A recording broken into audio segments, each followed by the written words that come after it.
Welcome to Season 3 of The Short Score, the Team Roping Journal's weekly news update show, where you can find the latest on the sports leaders from the jackpot world of the USTRC and the World Series of Team Roping to the pro rodeo ranks. I'm Chelsea Schaefer.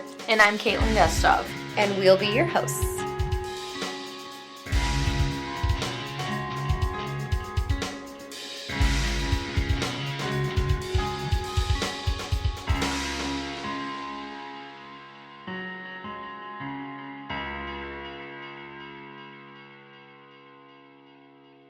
Before we get started on today's episode, it is brought to you by Patrick Smith's Great Horse WSR. He's a Dunavalina, aka Rooster. When Patrick Smith bought WSR, he's a Dunavalina.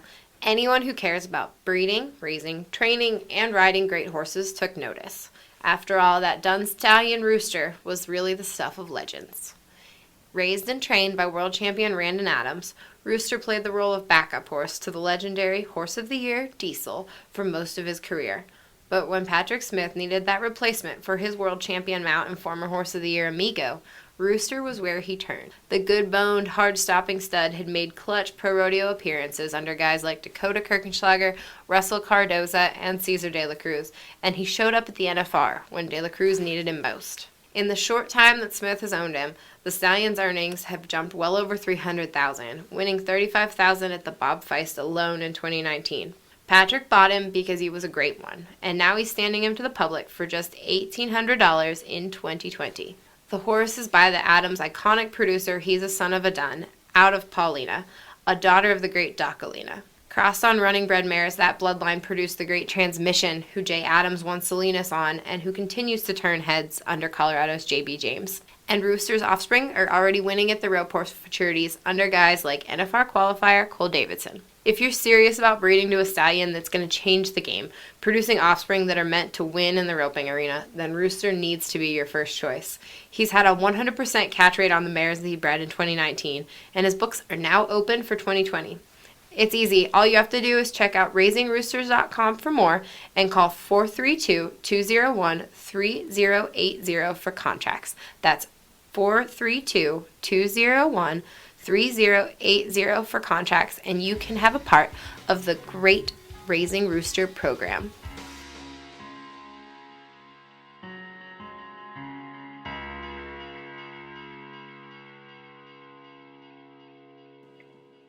Well, hello everyone. Happy Tuesday. On this episode of The Short Score, you are only getting me. It's Kaitlin Gustave. Chelsea is back in Colorado, and I am on the grounds in Arizona. I gotta say, you guys, if you haven't made it down to Arizona in the wintertime for ropings and barrel races or whatever you're doing, you need to make it down here. It's wonderful. It's sunny and 70 in the winter. I'm not stuck in the cold snow right now. I love it. I think, Chelsea, I could stay down here forever. I'm coming back to Colorado, I promise. But it is awesome. There's ropings every day. All you want, jackpots, practice, you name it. It's on. Tons of arenas. And speaking of that, we're going to get to Arizona later on in this episode. And also stay tuned, because speaking of Arizona, we're going to have a short little interview with the Open Title Fight champions, and that's Garrett Rogers and Jake Miner. So stay tuned as we talk about that later in the episode. But to kick off this episode, we got to talk about who won San Angelo. That was Aaron Sinigini and Kyle Lockett. They won it last year in 2019, and they came back again and won it in 2020. They were 13-7 on 3 head, and that paid $5,613 a man. In the first round, they tied Manny Agaskiza Jr. and York Gill for a 4.3, and that paid just a little over $100. They didn't get any money in the second round, but they made a comeback in the final round and won it with a 4.8, and that paid $1,697 a man. Congratulations to those guys. That was a big win to get under their belt in the beginning of the year. Also, pro rodeo talk, we got San Angelo Stock Show and Rodeo. They're kicking off the semifinals. They already finished bracket 1 of that, and winning that was Charlie Crawford and Logan Medlin. with a 4.2, and that paid $5,000 a man.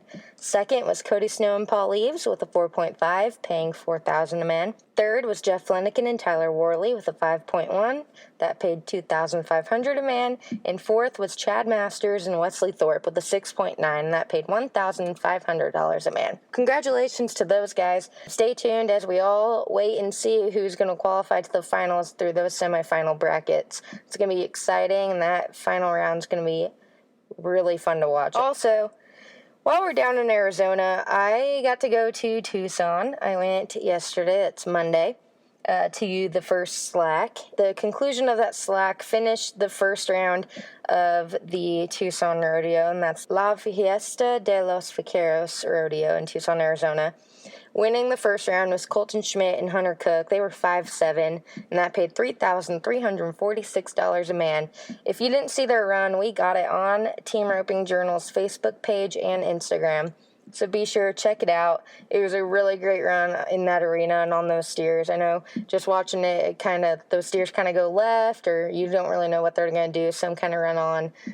It was my first time ever going to Tucson Rodeo, so it was really cool to watch. Might make it down there a little bit more, but I know today, Tuesday, was the second slack, and so we're going to see who did what in slack, and as the performances go on throughout the week.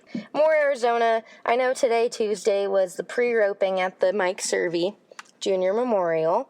They had a 13, a 15, and an open today, so we'll kind of see who wins all that. And then tomorrow on Wednesday, they have the 8th annual Servey Pro-Am roping that will kick off the day, and then after that will be the Servey Memorial Pro Classic. That's where all those open ropers, estimated over 40,000 added to that roping. It's going to be really fun to watch. Stay tuned also for this week's episode of The Score, because we are going to have a special episode brought to you by Fastback Ropes with the winners of the Servey.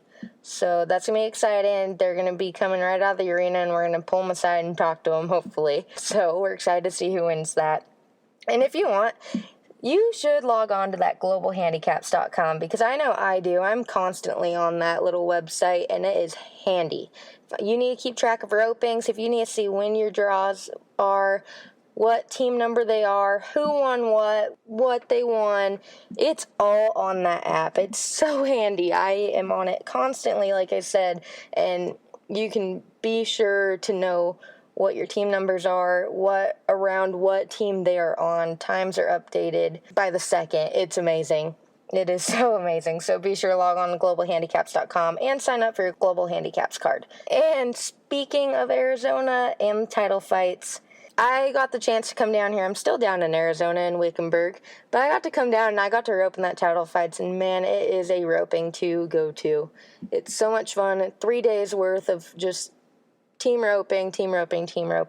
Steers were phenomenal. It's put on. Ty Yost does a great job, and all of his crew does a great job at keeping this roping running. It's so quick. You wouldn't think that ropings that had over 100 teams could run that fast, but by God, they do, and it's phenomenal. And the big winners of the Open title fights, Ariat World Series, were Garrett Rogers and Jake Miner. They were 37 and 25 on 5 head, and that paid $10,000 for the team.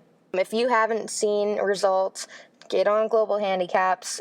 It's awesome. You'll see all the results, all the placings from that roping, all the other ropings that were going on, and ropings that are currently happening, but that's awesome. And so big congratulations to Garrett and Jake. Stay tuned at the end of this episode. We're going to have a short little interview with those guys on their win and what they're going to be doing next in the week and going on the rodeo trail. And you guys, speaking of Arizona, it is, like I said, it's awesome down here. I think we all need to come down here in the winter. It's phenomenal. But if you don't make it down here, if you do make it down here, we do have our Team Roping Journal Arizona guide. We've done it for 2 years in a row now, and it is awesome. All the travel guides, all the snowbirds, we get interviews with them. Check out that Arizona guide. It is on our website too, so you can go to teamropingjournal.com and check that out. And be sure to check out all the ropings going on in Arizona or surrounding Arizona, because you can hit so many jackpots in one day.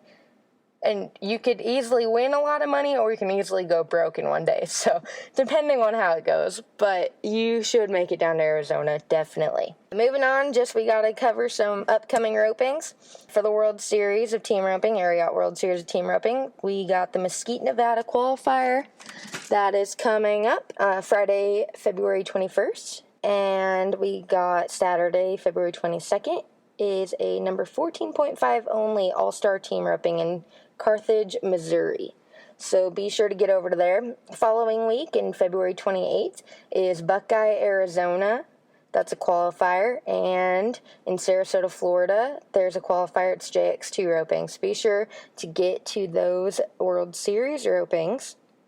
And coming up for the USTRC, we got the Florida Championships. That's February 28th through the 1st in Sarasota, Florida. And we got, this weekend, the 22nd through the 23rd, is Jeff Smith Productions Northeast Kansas Classic.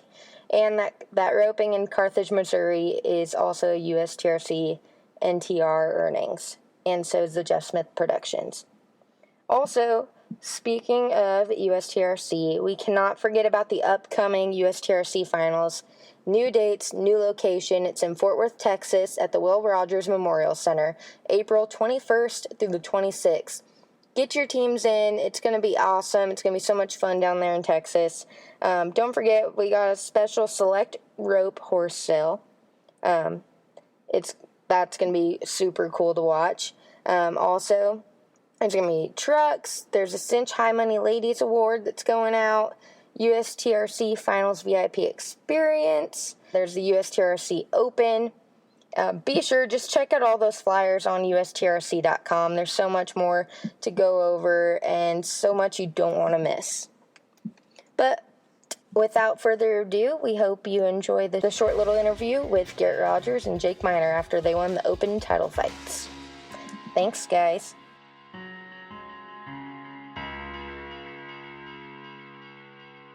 All right, hey everyone, I am here with the Open title fight winners, Garrett Rogers and Jake Miner. What's going on, guys? What are you feeling after this win? Oh, it was good. I was real happy to win it. I was late on a couple and just glad it turned out the way it did. What about you, Jake? Yeah, we needed it. We haven't had a very good winter at all, and we haven't won anything jackpotting together for a long time, so it was really good. Gotcha. And you guys were 37-25 on 5 head.